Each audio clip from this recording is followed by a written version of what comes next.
Assalamualaikum warahmatullahi wabarakatuh. Pada kesempatan kali ini kita akan bahas apa itu khusyuk dan bagaimana caranya.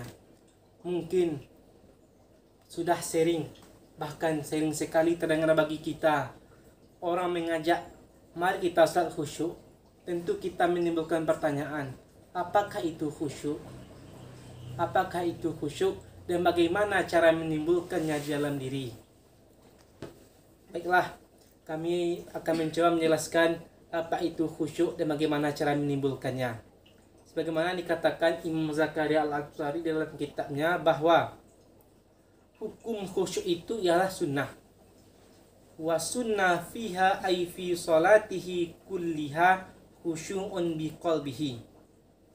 Dan disunahkan pada salat dan disunahkan pada keseluruhan salat, yaitu khusyuk dengan hati.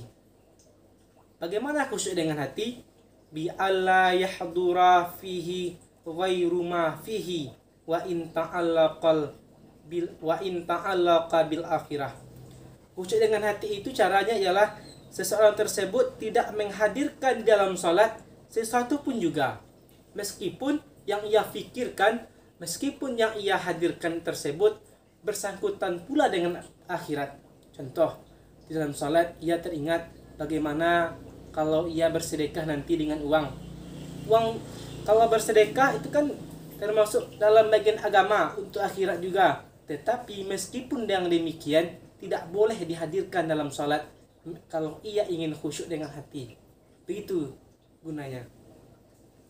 Jadi kalau pengen khusyuk, kalau khusyuk dengan hati, caranya ialah seseorang tersebut tidak menghadirkan dalam hatinya sesuatu pun juga, meskipun yang ia hadirkan atau yang ia fikirkan bersangkutan dengan akhirat. Itu tidak boleh. Selanjutnya, wa bi jawarihi bi alla ya'bita bi ahadiha wa dzalika litana illahi ta'ala fi kitabihil azizi ala fa'ilihi biqaulihi qad aflahal mu'minun alladzina hum fi salatihim khashi'un. Jadi khusyuk itu ada dua caranya. Yang pertama dengan hati, yang kedua dengan anggota badan. Lalu kalau dengan anggota badan bagaimana caranya? Caranya ini telah dituliskan bi alla ya'bita bi ahadiha, dengan bahwa seseorang tersebut tidak mempergunakan salah satu anggota badannya, kecuali anggota tersebut termasuk rukun salat. Jadi dalam salat tersebut kita tidak boleh bermain-main atau berleha-leha dengan anggota badan, seperti mencungkil teman sebelah kalau kita salat berjamaah, ataupun menggerak-gerakkan hal-hal yang tidak termasuk rukun salat. Maka kalau begitu, yang namanya khusyuk dengan anggota badan itu tidak akan muncul. Kenapa pentingnya khusyuk dalam salat? Karena Allah memuji orang-orang yang khusyuk dalam salatnya. Sebagaimana firman Allah, qad aflahal mu'minun, sungguh beruntung orang-orang mukmin. Mukmin yang bagaimana? Alladzina hum fi salatihim khashi'un, yaitu orang-orang yang di dalam salat mereka khusyuk.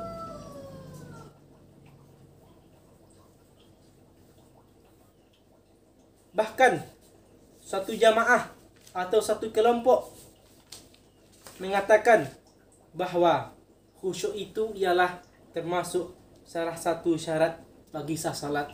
Tetapi Imam Syafi'i, bahkan beliau Imam Zakaria Al-Ansari, yang mana beliau bermazhab Syafi'i, beliau hanya mengatakan itu adalah sunnah. Jadi kalau sunnah bagaimana? Sunnah itu ialah tidak berdosa jika ditinggalkan, akan tetapi rugi kalau ditinggalkan. Itu definisi sunnah yang sebenarnya. Kalau hanya dikatakan berpahala jika dikerjakan, tidak berdosa ditinggalkan, maka definisi tersebut memberikan kepada masyarakat ruang untuk malas mengerjakan sunnah. Tetapi sunnah itu dalam kitab tauhid dikatakan berpahala mengerjakannya, tidak berdosa tidak mengerjakannya, akan tetapi rugi kalau tidak mengerjakannya. Itulah sunnah. Bagaimana kita rugi dalam kehidupan sehari-hari karena banyaknya perkara-perkara sunnah yang kita tinggalkan.